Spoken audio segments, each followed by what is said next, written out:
الحمد لله نحمد الله ونستعينه ونؤمن به ونتوكل عليه ونعوذ بالله من شرور أنفسنا ومن سيئات أعمالنا من يهده الله فلا مضل له ومن يضلله فلا هادي له أشهد أن لا إله إلا الله وحده لا شريك له وأشهد أن محمدا عبده ورسوله أرسله بالهدى ودين الحق ليظهره على الدين كله ولو كره المشركون اللهم صل على محمد وعلى آل محمد كما صليت على إبراهيم وعلى آل إبراهيم اللهم بارك على محمد وعلى آل محمد كما باركت على إبراهيم وعلى آل إبراهيم في العالمين إنك حميد مجيد إن أريد إلا الإصلاح ما استطعت وما توفيقي إلا بالله عليه توكلت وإليه أنيب أيها الناس اتقوا الله عباد الله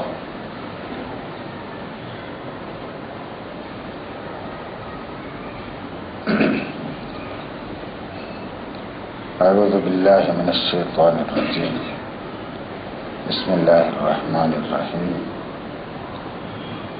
إن الله يأمر بالعدل والإحسان وإيتاء ذي القربى وينهى عن الفحشاء والمنكر والبغي يعظكم لعلكم تذكرون صدق الله العلي العظيم.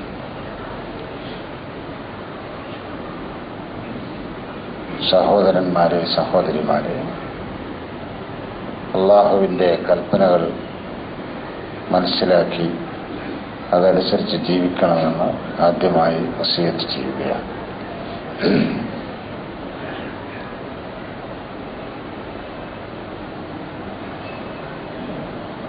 India രാജ്യത്തും ലോകത്തും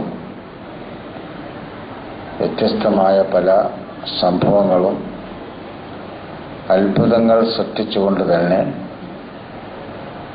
കഴിഞ്ഞു കടന്നുപോയ ഒരാഴ്ചയാണ് നാം ഇപ്പോൾ പിന്നിട്ട ആഴ്ച.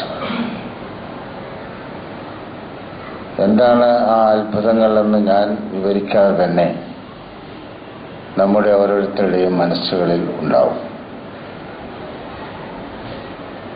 ഒന്നാമത്തെ അത്ഭുതം, ഇന്ത്യയിലും കേരളത്തിലുൾപ്പെടെ മറ്റു ലോകത്തിൻ്റെ പല ഭാഗങ്ങളിലും ഇസ്ലാം ഒരു വലിയ ചർച്ചാ വിഷയമായി മാറിയിരിക്കുകയാണ്. ഏതാനും ആഴ്ചകളായി നമ്മുടെ ചാനലുകളുടെയൊക്കെ വിലപ്പെട്ട സമയം ഈ പഴഞ്ചനായ ഇസ്ലാമിനെക്കുറിച്ചും പഴഞ്ചനായ ഇസ്ലാമിനെ സമൂഹത്തിൻ്റെ മുമ്പിൽ പ്രബോധനം ചെയ്തുകൊണ്ടിരിക്കുന്ന ഇസ്ലാമിക പ്രസ്ഥാനങ്ങളെക്കുറിച്ചും ചർച്ച ചെയ്യാൻ വേണ്ടി മാറ്റിവെച്ചിരിക്കുക. നല്ല കാര്യമാണോ അല്ലേ എന്ന് മുൻകൂട്ടി പറയാൻ പറ്റുകയില്ലെങ്കിലും എന്തിനും ചില നല്ല കാര്യങ്ങളുണ്ടാകും എന്ന ഒരു ആശ്വാസം മാത്രമാണ് അവിടെ നമുക്കുള്ളത്. ഏതെങ്കിലും ഒരു നല്ല കാര്യം നാട്ടിലും രാജ്യത്തും ലോകത്തും ഉണ്ടാകണമെന്ന ആഗ്രഹത്തോടു കൂടിയല്ല ആ ചർച്ചയിൽ ഏർപ്പെടുന്ന ആളുകളൊന്നും ചർച്ച ചെയ്യാറുള്ളത്. മനുഷ്യ സമൂഹത്തിന് ഉപകാരപ്രദമായ എന്തെങ്കിലും ഒന്ന് കടന്നു വരാതിരിക്കാൻ എന്താണ് പഴുതുകൾ? കടന്നു വരുന്ന പഴുതുകൾ അടക്കാൻ എന്താണ് മാർഗം?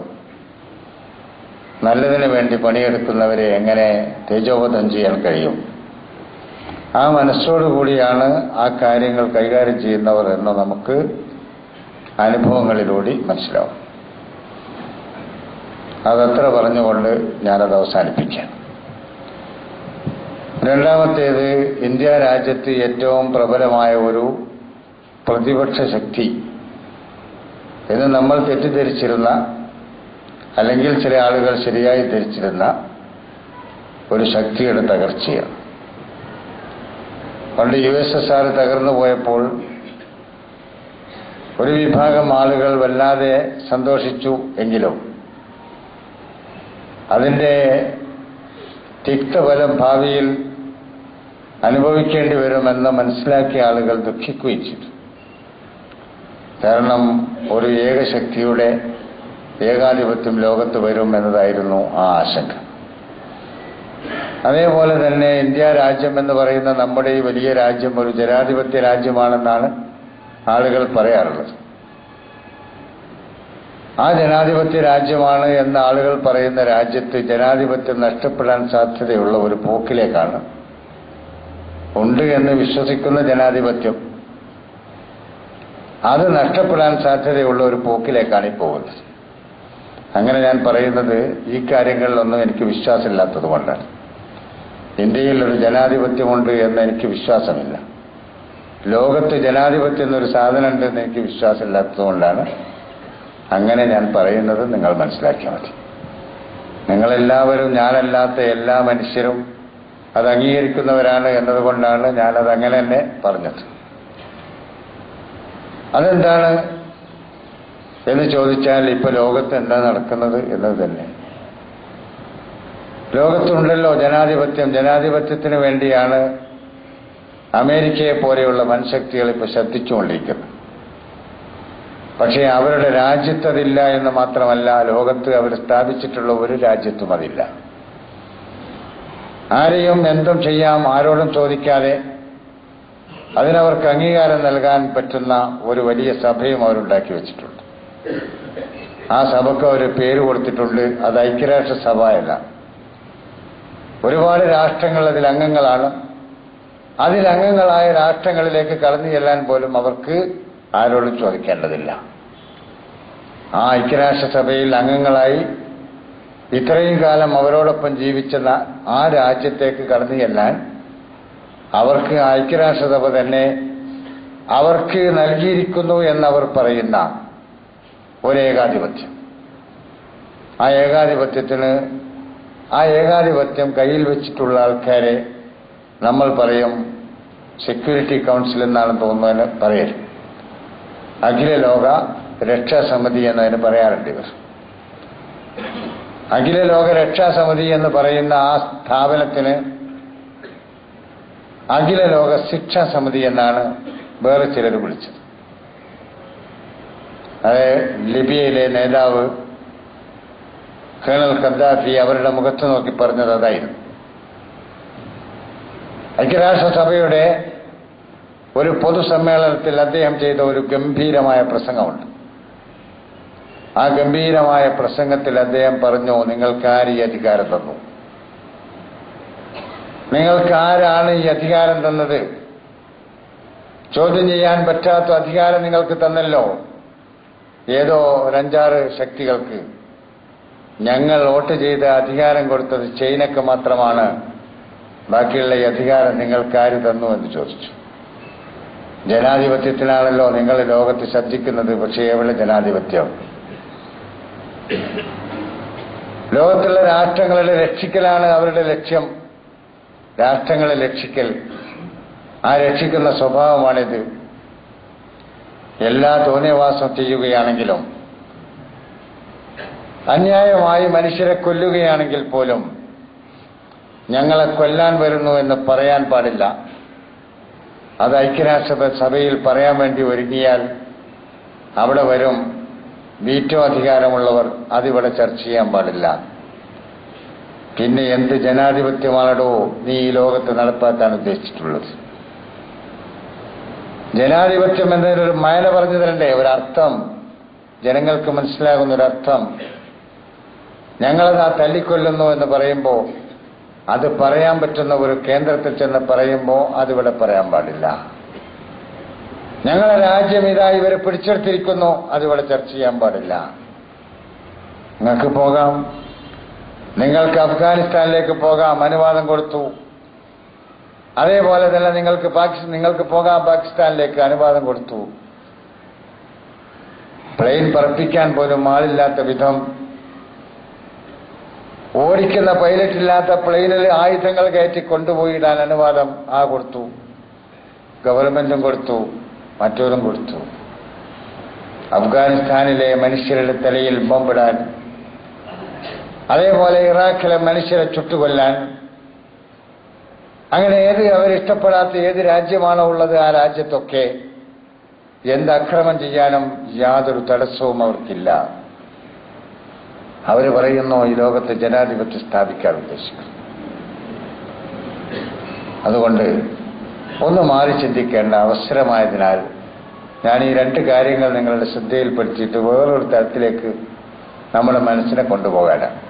ഖുതുബയാണല്ലോ, കുറച്ച് സമയമല്ലേ ഉണ്ടാവുള്ളൂ. നല്ലതുണ്ടാക്കുവാൻ ആഗ്രഹിക്കുന്ന ആളുകൾ അവർ ദുർബലരാണ് ഈ ലോകത്ത്. നല്ലതിനെതിരെ നിലകൊള്ളുന്ന ആളുകൾ പ്രബലരാണ്. ലോകത്ത് പടച്ചതമ്പുരാന്റെ നീതിനിഷ്ഠമായ നിയമസംഹിതയെ തകർക്കുവാൻ വേണ്ടി ലോകത്ത് നിലവിലുള്ള എല്ലാ വിഭാഗവും ഒറ്റക്കെട്ടാണ്. അതിൽ നമ്മൾ വ്യത്യസ്ത പേരുകളിൽ അറിയപ്പെടുന്ന എല്ലാ വിഭാഗവും രാഷ്ട്രീയത്തിലേക്ക് കടന്നു പോകുമെന്നതുകൊണ്ടാണ് ഞാൻ അവരുടെ പേര് പറയാത്തത്. ഒരു തത്വം എന്ന നിലക്ക്, തത്വശാസ്ത്രം എന്ന നിലക്ക് നമുക്ക് പറയാം. അതേതായാലും, ക്യാപിറ്റലിസം ആയാലും സോഷ്യലിസം ആയാലും അതേപോലെയുള്ള ഏതിന്റെ അടിസ്ഥാനത്തിൽ സംഘടിച്ചവരായാലും അള്ളാഹുവിന്റെ ദീൻ, ദൈവിക ദർശനം പടച്ചതമ്പുരാൻ മാനവരാശിയുടെ മുമ്പിൽ ലക്ഷക്കണക്കിന് കോടിക്കണക്കിന് പ്രവാചകന്മാരിലൂടെ എത്തിച്ചു കൊടുത്തിട്ടുള്ള പടച്ചതമ്പുരാന്റെ ദർശനം, ആ ദർശനം നടപ്പിലാക്കുന്നതിനെതിരെ അവരെല്ലാവരും സംഘടിതരാണ്. ആർക്കും അതിൽ അഭിപ്രായ വ്യത്യാസമില്ല. ഏതാനും ദിവസം മുമ്പ് പത്രത്തിൽ നിങ്ങൾ വായിച്ചു കാണും, ഇറാൻ ഒരു ആണവ ശക്തിയായി മാറിയാൽ അതിന്റെ ഏറ്റവും വലിയ ഭീഷണി റഷ്യക്കായിരിക്കും.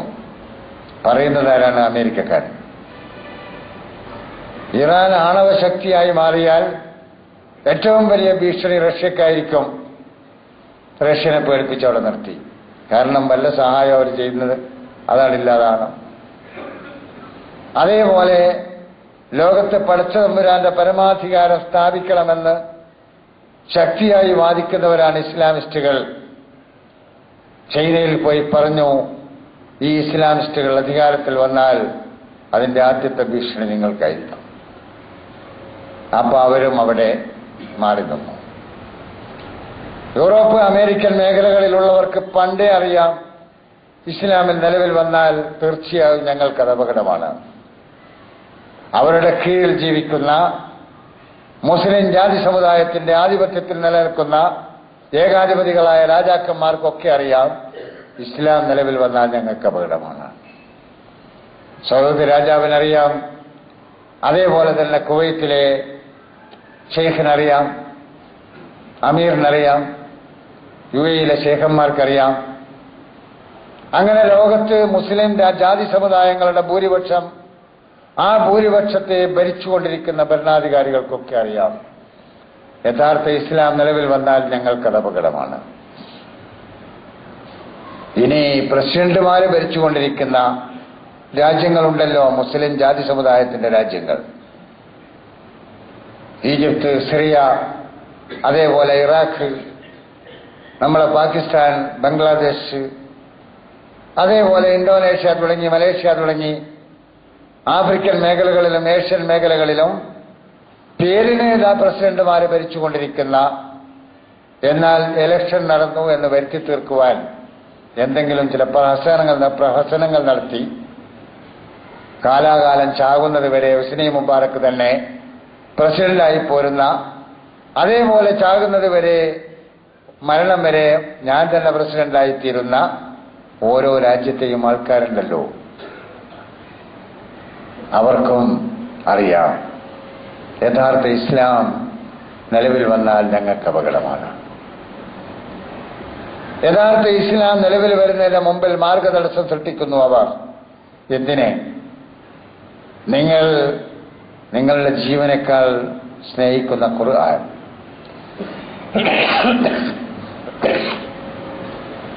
ആ ഖുർആൻ അനുസരിച്ച് രാജ്യം ഭരിക്കപ്പെടണമെന്ന് പറഞ്ഞാൽ നിങ്ങളെന്തിന് ബേജാറാണ്? നിങ്ങളുടെ രാജ്യം ഭരിക്കപ്പെടേണ്ടത് ഖുർആൻ അനുസരിച്ചാണ്, പ്രവാചകന്മാരുടെ ചര്യ അനുസരിച്ചാണ് എന്ന് പറഞ്ഞാൽ നിങ്ങളെന്തിന് ബേജാറാകണം? നിങ്ങൾ ഏറ്റവും കൂടുതൽ സ്നേഹിക്കുന്നത് അള്ളാഹുവിനെയല്ലേ? നിങ്ങൾ ഏറ്റവും കൂടുതൽ സ്നേഹിക്കുന്നത് പ്രവാചകന്മാരെയല്ലേ? നിങ്ങൾ മാറോടണച്ചു വെച്ചിട്ടുള്ളത് അള്ളാഹുവിന്റെ ഖുർആനല്ലേ?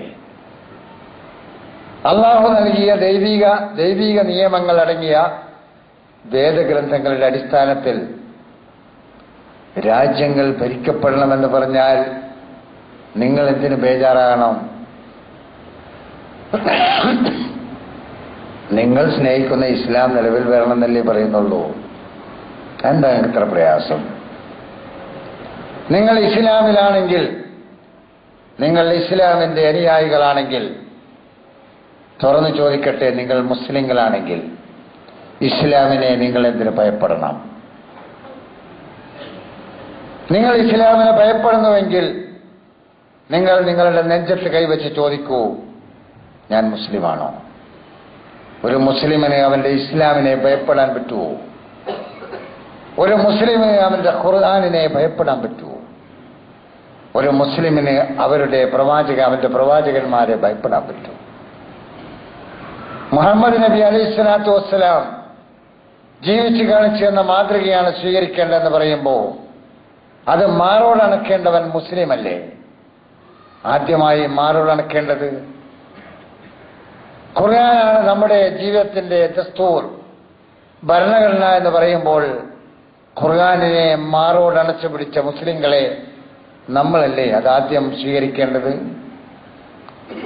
സ്വീകരിക്കില്ല. കാരണം ജാതി സമുദായം അവരുടെ താല്പര്യങ്ങളുടെ പിന്നാലെ പോവുകയാണ്. ഖുർആൻ ചോദിച്ചില്ലേ, മദീനയിൽ ചെന്നപ്പോൾ പടച്ച തമ്പുരാന്റെ വേദഗ്രന്ഥമായ തൗറാത്തിന്റെ അനുയായികളാണ് ഞങ്ങൾ എന്ന് വിശ്വസിച്ചിരുന്ന ജൂതന്മാര്, ആ ജൂതന്മാര് മുഹമ്മദ് നബിനെ അംഗീകരിക്കാൻ തയ്യാറായില്ല. ഒരു കരാറൊക്കെ ഉണ്ടാക്കിയിട്ടുണ്ടെങ്കിലും നബിയോ പ്രവാചകനെ അംഗീകരിച്ചില്ല. കരാറൊക്കെ അവസാനം തള്ളിക്കളഞ്ഞു. എന്തായിരുന്നു അവർക്ക് തടസ്സം? അള്ളാഹുവിന്റെ നിയമം ആ നാട്ടിൽ നടപ്പിൽ വരുന്നതിന് അവിടെ ഉണ്ടായിരുന്ന അള്ളാഹുവിന്റെ നിയമമാണ് ഞങ്ങൾ നടപ്പാക്കുന്നത് എന്ന് വിശ്വസിച്ചിരുന്ന ജൂതന്മാർക്ക് എന്തായിരുന്നു തടസ്സം? അള്ളാഹു ചോദിച്ചില്ലേ, വലാ തകൂനു അവ്വല കാഫിരിൻ ബിഹി, വലാ തകൂനു അവ്വല കാഫിരിൻ ബിഹി. ഈ ഖുർആനിനെ ആദ്യമായി നിഷേധിക്കുന്ന ആളുകൾ നിങ്ങളാകാൻ പാടില്ലായിരുന്നു. ഈ ഖുർആനിനെ ആദ്യമായി എതിർക്കുന്നത് നിങ്ങളാകാൻ പാടില്ലായിരുന്നു. ഈ പ്രവാചകനെതിരിൽ ആദ്യമായി സംഘടിക്കേണ്ടത് നിങ്ങളാകാൻ പാടില്ലായിരുന്നു. അത് തന്നെയല്ലേ നൂറ്റാണ്ടുകളിലൂടെ കടന്നു പോകുന്ന നമ്മുടെ ചരിത്രവും നമ്മളോട് പറയുന്നത്? ഈ ജാതി സമുദായത്തെ നമ്മളെവിടെ കൊണ്ടുപോയി വെക്കണം? ഇസ്ലാമിന് പരിചയമില്ലാത്ത ഒന്നാണ് യഥാർത്ഥത്തിൽ ജാതി സമുദായം. ഇസ്ലാമിലും മനുഷ്യരല്ലേ ഉള്ളൂ. ആ മനുഷ്യരിൽ നല്ലവരും നല്ലവരല്ലാത്തവരും അത്രേ ഉള്ളൂ. ഇസ്ലാമിന് അതേ അറിയുള്ളൂ. അതിന്റെ അപ്പുറം വേറൊന്നും അറിയില്ല. പക്ഷെ നമ്മൾ ഉണ്ടാക്കിയിട്ടുള്ള ഒരുപാട് കാര്യം, ആ ഉണ്ടാക്കിയത് ചിലപ്പോൾ ഗുണമാകാം, ചിലപ്പോൾ ദോഷമാകാം. പക്ഷേ ദോഷമായ ഭാഗമാണ് ഞാനീ പറയുന്നത്. അള്ളാഹുവിന്റെ ദീൻ അതിന്റെ തനതായ രൂപത്തിൽ വരുമ്പോൾ അതിനെ സന്തോഷപൂർവ്വം സ്വാഗതം ചെയ്യേണ്ട വിഭാഗം അതിനെതിരിൽ. അതെന്തിനാ? സൗദി അറേബ്യയിലെ മഹാഭൂരിപക്ഷവും മുസ്ലിങ്ങളാണ്. അറേബ്യൻ മേഖലയിലെ ഭൂരിപക്ഷം മുസ്ലിങ്ങളാണ്. ഈജിപ്തിലെ 92% മുസ്ലിങ്ങളാണ്. സിറിയയിലെയും ഇറാഖിലെയും 92% മുസ്ലിങ്ങളാണ്. പാകിസ്ഥാനിലും ബംഗ്ലാദേശിലും ഇന്തോനേഷ്യയിലും ഒക്കെ സ്ഥിതി അത് തന്നെയാണ്. ആഫ്രിക്കൻ മേഖലയിലെ മുസ്ലിം നാടുകളുടെയും സ്ഥിതി അത് തന്നെയാണ്. എന്റെ അവിടെ അള്ളാഹുവിന്റെ നിയമം നടപ്പിലാക്കുന്നതിന് തടസ്സം. ഇവിടെ നമ്മളൊരൽപ്പം മാറി ചിന്തിക്കേണ്ടതുണ്ട്. ലോകം ഒരു ഭാഗത്തേക്ക് പോയിക്കൊണ്ടിരിക്കുകയാണ്. ലോകത്തിന് വേണ്ടത് നന്മയല്ല, തിന്മയാണ്. ലോകത്തിന്റെ ഭരണാധികാരികൾക്ക് വേണ്ടത് ഗുണമല്ല, ദോഷമാണ്. ഭരണാധികാരികളെ കൊണ്ടുവരുന്നതും ഭരണാധികാരികളെ പുറത്താക്കുന്നതും സമ്പന്നരാണ്, മുതലാളിമാരാണ്. മുതലാളിമാരാന്ന് പറയുമ്പോൾ നമ്മൾ തെറ്റിദ്ധരിക്കരുത്, മലപ്പുറത്തോ കോഴിക്കോട്ടോ ഒക്കെ ഉള്ള ആരെങ്കിലും കുറിച്ചാണ് ഞാൻ പറയുന്നത്. മുതലാളിമാരെന്ന് പറഞ്ഞാൽ ലോകത്തിലെ വലിയ വലിയ, ഇന്ത്യയിലുണ്ട് അങ്ങനത്തെ വലിയ കോടീശ്വരന്മാർ. ആരൊക്കെ ഞങ്ങൾ പറയാറില്ലേ, ഇന്ത്യയിൽ ആര് പ്രധാനമന്ത്രിയാകണമെന്ന് തീരുമാനിക്കുന്നത് ഇന്ന ആളാണ്, അല്ലെങ്കിൽ ആ ഇന്ന ആളാണ്. ഒന്നുകിൽ ജ്യേഷ്ഠനാണ്, അല്ലെങ്കിൽ അനുജനാണ്, അല്ലെങ്കിൽ അവർ രണ്ടാളും കൂടെ കൂടിയാണ്. പേര് ഞാൻ പറയണ്ടല്ലോ. ആരാണ് ഇന്ത്യയെ ഭരിക്കേണ്ട പ്രധാനമന്ത്രി എന്ന് തീരുമാനിക്കൽ അവരാണ്. അങ്ങനെ ലോകത്തുള്ള മുഴുവൻ ഭരണാധികാരികളെയും കൊണ്ടുവരുന്നതും പുറത്താക്കുന്നതുമൊക്കെ മുതലാളിമാരാണ്. മുതലാളിമാരുടെ മുതല് കൂട്ടാൻ എന്താ വഴി, അതേ അവർ ചിന്തിക്കും. ആ മുതല് കൂട്ടാൻ, കൂടുതൽ ഉണ്ടാക്കുവാൻ അനുകൂലമായ നിയമങ്ങൾ അവരുണ്ടാക്കും. ആ നിയമങ്ങളുടെ പിന്നാലെ പാവങ്ങൾ നമ്മൾ ഒന്നിച്ചോടും. നമുക്കതല്ലേ അറിയൂ. നമുക്കാകെ ഇപ്പോൾ ഒരു ഇലക്ഷൻ വരികയാണെങ്കിൽ ഒരു ഗുണവും എനിക്കില്ലെങ്കിൽ ശരി, ഞാനും ചാടും. എനിക്കതുകൊണ്ട് ഒരു നേട്ടവുമില്ലെങ്കിലും ഈ റോട്ടിലൂടെയൊക്കെ ഞാനും എൻ്റെ എല്ലാ എനർജിയും എൻ്റെ ശക്തിയും ഉപയോഗപ്പെടുത്തിക്കൊണ്ട് ഞാനും വിളിക്കും. എന്താ വിളിക്കണത്, എവിടെയാ വിളിക്കണത്, എന്താ ഇതുകൊണ്ടുള്ള ഗുണം ആരും ചിന്തിക്കാറുണ്ട്. ഏതെങ്കിലും 4 ആൾക്കാർക്ക് മന്ത്രിയാകാം. മന്ത്രിയായാൽ ആൾക്ക് രാജാവിനെ പോലെ വിലസാം. രാജാവിന്റെ എല്ലാ സൗകര്യങ്ങളും മൂപ്പർക്കുണ്ടാവും. ഏകാധിപതികളായ രാജാക്കന്മാർ എന്തെല്ലാം തോന്നിയവാസങ്ങൾ ലോകത്ത് നടത്തിയോ അതൊക്കെ ഈ മന്ത്രിമാരും നടത്തും. അങ്ങനെ കുറച്ച് ആളുകൾക്ക് മന്ത്രിമാരായി ചോദിക്കാൻ അവസരമുണ്ടാക്കാൻ എന്തിനാ നാട്ടുകാരെ നമ്മൾ ഈ ഒച്ച ഉണ്ടാക്കുന്നത്? ഒന്നും ഉണ്ടാതെ അവിടെ ഇരുന്നൂടെ. എല്ലാവരും ഇലക്ഷൻ പ്രഖ്യാപിച്ചു. ഇന്നേടത്ത് ഇന്നയാൾ ആരാണ്, കെ.ടി. അബ്ദുറഹീം. ശരി, അയാൾ. അപ്പുറത്ത് ആരാണ്, അപ്പുറത്തെ കെ.ടി. അബ്ദുറഹ്മാൻ. ഒരു രണ്ടാളും മത്സരിക്കുക. നമ്മളെന്തിനാ ഒച്ച ഉണ്ടാക്കണത്? ഏതെങ്കിലും ഒരുത്തും ജയിക്കൂലേ? 3 ആളെ ആകെ വോട്ട് ചെയ്തുള്ളൂ എങ്കിൽ ഒരാൾക്കും 2 ആൾ വേറൊരാൾക്കും ജയിച്ചല്ലോ. പിന്നെ നമ്മളെന്തിനാ ഒച്ച ഉണ്ടാക്കുന്നത്? 2 വോട്ട് കിട്ടിയോ, ജയിച്ചില്ലേ? എവിടെ ജനാധിപത്യം? ജനാധിപത്യമാണോ ഇന്ത്യയിലുള്ളത്? മലപ്പുറം നിയോജക മണ്ഡലത്തിൽ 3 സ്ഥാനാർത്ഥികളിൽ നിന്ന് മത്സരിച്ചു. സങ്കല്പിക്കുക, ഒരു സ്ഥാനാർത്ഥിക്ക് കിട്ടിയ വോട്ട് 75,000, മറ്റേ സ്ഥാനാർത്ഥിക്ക് കിട്ടിയ വോട്ട് 76,000, മൂന്നാമത്തെ സ്ഥാനാർത്ഥിക്ക് കിട്ടിയ വോട്ട് 77,000. ആരാ ജയിച്ചത്? 77,000 വോട്ട് കിട്ടിയ ആള്. 75ഉം 76ഉം എത്ര കൂട്ടങ്ങൾ? എത്ര വോട്ട് അയാൾക്കെതിരാ വോട്ട് ചെയ്തത് തന്നെ? പിന്നെ എങ്ങനെ ജനാധിപത്യം? ജനങ്ങളിലെ മഹാഭൂരിപക്ഷം അയാൾക്കെതിരല്ലേ? എന്നിട്ടും പാർലമെന്റിലോ അല്ലെങ്കിൽ അസംബ്ലിയിലോ അയാൾ പോയില്ലേ? എന്ത് ജനാധിപത്യമാണ് നിങ്ങൾ ജനങ്ങളോട് ഈ പറയുന്നത്? 75ഉം 76ഉം 1,51,000 വോട്ട് അയാൾക്കെതിരിൽ. അയാൾക്ക് ആകെ 77,000 ആൾക്കാരുടെ പിന്തുണ. 1,56,000 വോട്ട്. 1,50,000 എത്ര? 75 1,51,000 അല്ലേ? 1,51,000 വോട്ട് അയാൾക്കെതിരിൽ. വോട്ട് ചെയ്യാത്ത 40% വേറെയും. പിന്നെ എന്ത് ജനാധിപത്യ ജനങ്ങളോട് ഈ പറയുന്ന നിങ്ങൾ? ആരുണ്ടാക്കിയ ജനാധിപത്യം? പക്ഷെ ഇതാര് ചോദിക്കും? ചോദിക്കാൻ പാടില്ലല്ലോ. കാരണം അപ്പുറത്തുണ്ടാവും മറ്റവങ്ങനെ നിൽക്കുന്നു, മറ്റേതുമായിട്ട് പിടിച്ചുകൊണ്ടുപോകാനേ. കാരണം ഓൻ പറയണതല്ല പറയാൻ പാടില്ലല്ലോ ഇവിടെ. അതിനങ്ങനത്തെ ആൾക്കാരെ വേറെ തിരഞ്ഞുപിടിക്കണം. ചില ആൾക്കാർ നിങ്ങൾ പറയുന്നത് പറയില്ല, അവർക്ക് മനസ്സിലായതേ അവർ പറയുള്ളൂ. ആ കൂട്ടത്തിൽ എന്നെ എണ്ണിയാൽ മതി. ഇതല്ലേ നമ്മുടെ രാജ്യം, നമ്മുടെ നാട്. പിന്നെ അവിടെ നമ്മളെന്തിനും ഒച്ച ഉണ്ടാക്കണം? രാഷ്ട്രീയക്കാരുടെ പിന്നാലെ നാട്ടുകാർ പോകുന്നില്ലെങ്കിൽ രാഷ്ട്രീയക്കാർ അവിടെ അവസാനിക്കില്ലേ? അവർക്ക് രാജാക്കന്മാരാകാൻ നമ്മളെന്തൊരു സൗകര്യം ചെയ്തു കൊടുക്കണം? എന്നിട്ട് നമ്മൾ പറയണം, വരണം. ഇവിടെ ഏകാധിപത്യമോ ജനാധിപത്യമോ അല്ല വിഷയം. ഇവിടെ നീതിയും അനീതിയുമാണ് വിഷയം. ഇവിടെ അക്രമവും ക്രമവുമാണ് വിഷയം. നമ്മുടെ രാജ്യത്ത് നടക്കുന്ന നീതിയാണോ? നീതി അല്ലെങ്കിൽ തീർച്ചയായും ആ രാജ്യത്ത് നടക്കുന്ന അനീതിയാണ്. അനീതിയുടെ പിന്നാലെ പോകുമ്പോൾ അക്രമങ്ങൾ ഉണ്ടാകും. കലഹങ്ങളുണ്ടാവും, കലാപങ്ങളുണ്ടാവും. നീതിമാനായ ഭരണാധികാരിക്ക് ആരെയും ഭയപ്പെടേണ്ടതില്ല. അനീതി കാണിക്കുമ്പോൾ എല്ലാവരെയും ഭയപ്പെടേണ്ടി വരും. നീതിമാനായ ഭരണാധികാരിക്ക് നടുറോട്ടിലൂടെ നടന്നു പോകാൻ കഴിയും. അനീതി കാണിക്കുന്നവന് പോകാൻ കഴിയില്ല. അവന് മുമ്പിലും പിന്നിലുമൊക്കെ സൈന്യമുണ്ടാകേണ്ടി വരും. അവനെ കൊണ്ടുപോകാനും കൊണ്ടുവരാനും ആള് വേണ്ടി വരും. അവന് മൂത്രമൊഴിക്കുന്നിടത്തും വേണ്ടി വരും പാറാവുകാര്. കഞ്ഞി കുടിക്കുന്നിടത്ത് വേണ്ടിവരും. അവന്റെ വീട്ടിൽ ഉറങ്ങണമെങ്കിലും അവന്റെ മുമ്പിൽ പാറാവുകാര് വേണ്ടിവരും. ഒന്നും ആവശ്യമില്ല. ലോകത്തെ കിടിലം കൊള്ളിച്ചു ഭരണം നടത്തിയെന്നൊക്കെ ആളുകൾ പറയാറില്ലേ? മഹാനായ ഉമർ റളിയല്ലാഹു അൻഹുവിന്റെ കാവൽക്കാരനാരായിരുന്നു?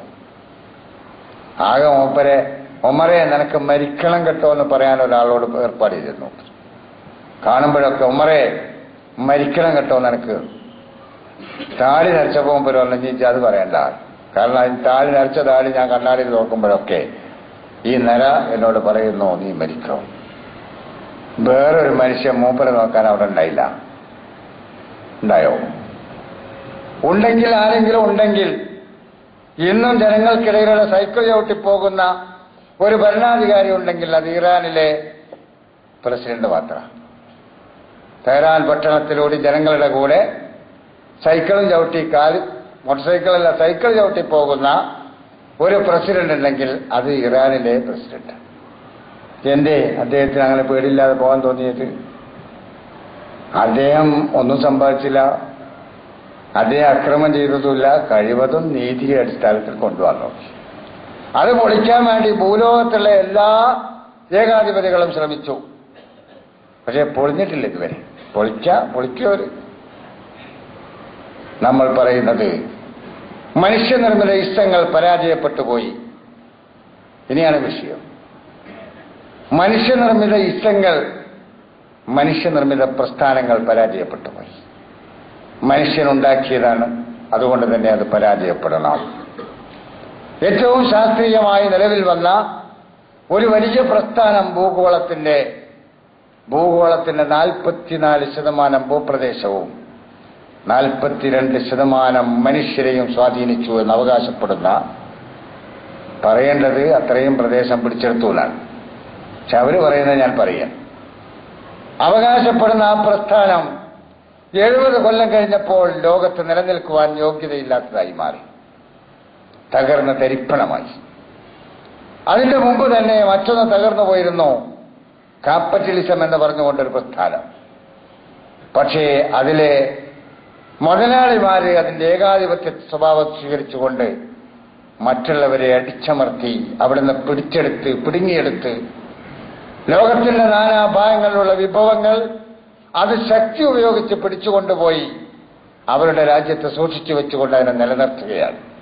ക്യാപിറ്റലിസമല്ല, മുതലാളിമാർ നടത്തിക്കൊണ്ടിരിക്കുന്ന ഏകാധിപത്യം, താന്തോലിത്തം. ജനങ്ങൾ ഇത് രണ്ടിലും അസഹ്യം. ജനങ്ങൾ സഹിക്കാൻ കഴിയാത്ത വിധം അസഹ്യരാണ്. ജനങ്ങൾ മറ്റൊരു വെളിച്ചം പ്രതീക്ഷിക്കുന്നു. ആ പ്രതീക്ഷിക്കുന്ന വെളിച്ചം കാണിച്ചു കൊടുക്കേണ്ടത് പടച്ച തമ്പുരാന്റെ പ്രവാചകന്മാരുടെ അനുയായികളായ മുഅ്മിനുകളാണ്, മുസ്ലിങ്ങളാണ്. ഒരു പ്രവാചകന്റെ മാത്രമല്ല, മുഹമ്മദ് നബി സല്ലല്ലാഹു അലൈഹി വസല്ലമയുടെ അനുയായികൾ മാത്രമല്ല നമ്മൾ. ആദം നബി അലൈഹിസ്സലാം മുതൽ നോഹ നബി അലൈഹിസ്സലാമിലൂടെ ഇബ്രാഹിം അലൈഹിസ്സലാമിലൂടെ കടന്നുപോന്ന മഹാന്മാരായ പ്രവാചകന്മാരുടെ കാൽപ്പാടുകൾ പിൻപറ്റി ജീവിക്കുന്നവരാണ്. അന്ത്യപ്രവാചകനായ മുഹമ്മദ് നബി അലൈഹിസ്സലാത്തു വസ്സലാം അതിന്റെ പൂർണ്ണ രൂപം നൽകിയെന്ന് മാത്രമേ ഉള്ളൂ. അതിന്റെ പൂർണ്ണ രൂപം നൽകിക്കൊണ്ട് ഇനി അതിലേക്കൊന്നും കടത്തിക്കൂട്ടാനില്ലാത്ത വിധം, അതിൽ നിന്നൊന്നും എടുത്തു മാറ്റാനില്ലാത്ത വിധം അതിനെ സമ്പൂർണ്ണമാക്കുകയായിരുന്നു മുഹമ്മദ് നബി. അൽയൗമ അക്മൽതു ലക്കും ദീനക്കും വഅത്മംതു അലൈക്കും നിഅമതി വറദീതു ലക്കുമുൽ ഇസ്ലാമ ദീന. ആദം നബി അലൈഹിസ്സലാം തുടങ്ങിവെച്ച മനുഷ്യ സമൂഹത്തിന്റെ ചലനാത്മകമായ മേഖലകളിലൂടെ കടന്നുപോന്ന പ്രവാചകന്മാരുടെ മഹത്തായ മാതൃക, ആ മാതൃകയുടെ പൂർത്തീകരണം അൽയൗമ അക്മൽതു ലക്കും ദീനക്കും. നിങ്ങൾക്ക് പടച്ച തമ്പുരാൻ നൽകിയ ദീനില്ലേ ഇസ്ലാം, ആ ഇസ്ലാമിന്റെ പൂർത്തീകരണം ഇതാ ഇവിടെ ഇന്ന് നടക്കുകയാണ്. മക്കയിലെ ഹജ്ജത്തുൽ വദായിലെ മനുഷ്യാവകാശ പ്രഖ്യാപനം നടത്തിക്കൊണ്ട് മുഹമ്മദ് മുസ്തഫ സല്ലല്ലാഹു അലൈഹി വസല്ലമ ലോകത്തിന് നൽകിയ സംഭാവനയായിരുന്നു അത്. അള്ളാഹു നൽകിയത് ലോകത്തിന് എത്തിച്ചു കൊടുത്തു. ഇതാ എന്റെ അനുഗ്രഹം നിങ്ങൾക്ക് പൂർത്തീകരിച്ചു തന്നു. ഇബ്രാഹിം നബി അലൈഹി ഇസ്ലാമിന്റെ മാതൃക, നോഹ് നബി അലൈഹി ഇസ്ലാമിന്റെ മാതൃക, മൂസ അലൈഹി ഇസ്ലാമിന്റെയും ഈസ അലൈഹി ഇസ്ലാമിന്റെയും മാതൃക, അതൊക്കെ ഇതിൽ നമുക്ക് കാണുവാൻ കഴിയും.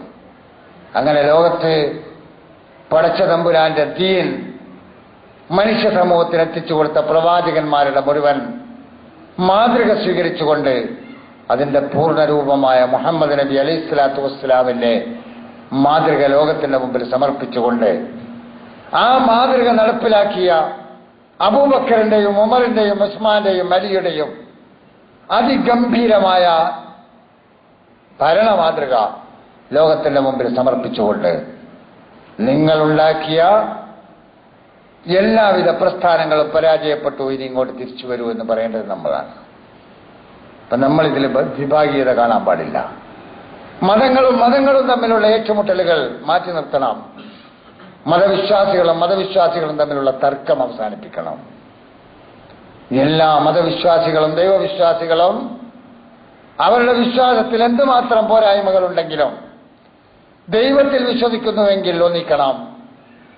ദൈവിക ദർശനം അംഗീകരിക്കുന്നവരാണെങ്കിൽ ഒന്നിക്കണം. എന്നിട്ട് ഈ ലോകത്ത് ജീവിക്കുന്ന മനുഷ്യ സമൂഹത്തെ ചൂഷണം ചെയ്യുന്ന മുതലാളി വർഗത്തിനെതിരിൽ, അതിനെ തന്നെ നമുക്ക് പറയാം സാമ്രാജ്യ ശക്തികൾക്കെതിരിൽ, എല്ലാവരും സാമ്രാജ്യ ശക്തിയാണ് കേട്ടോ.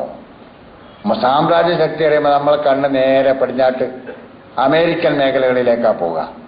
അതിനേക്കാൾ വലിയ സാമ്രാജ്യ ശക്തിയായിരുന്നു USSR.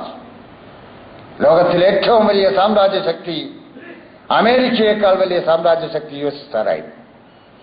അതൊക്കെ സാമ്രാജ്യ ശക്തികളാണ്. ആ സാമ്രാജ്യ ശക്തികൾക്കെതിരിൽ പടച്ച തമ്പുരാന്റെ ദർശനം, പ്രവാചകന്മാരിലൂടെ അവതീർണമായ ദർശനം, അത് ലോകത്തിന്റെ മുമ്പിൽ കാലഘട്ടത്തിന്റെ നാടിമെടുപ്പ് മനസ്സിലാക്കിക്കൊണ്ട് മനുഷ്യ സമൂഹത്തിന് അംഗീകരിക്കാവുന്ന വിധത്തിൽ അതങ്ങട്ട് പറഞ്ഞു കൊടുക്കേണ്ട ബാധ്യത ഇന്ന് ലോകത്ത് ജീവിക്കുന്ന ഇസ്ലാമിസ്റ്റുകളുടേതാണ്.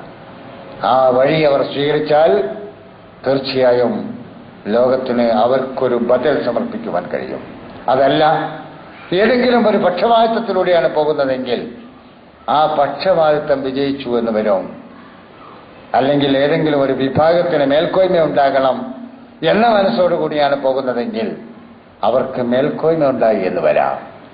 പക്ഷേ അവര് നാഴികക്ക് 40 വട്ടം പറഞ്ഞുകൊണ്ടിരിക്കുന്ന ഇസ്ലാം അതുണ്ടാവുകയില്ല.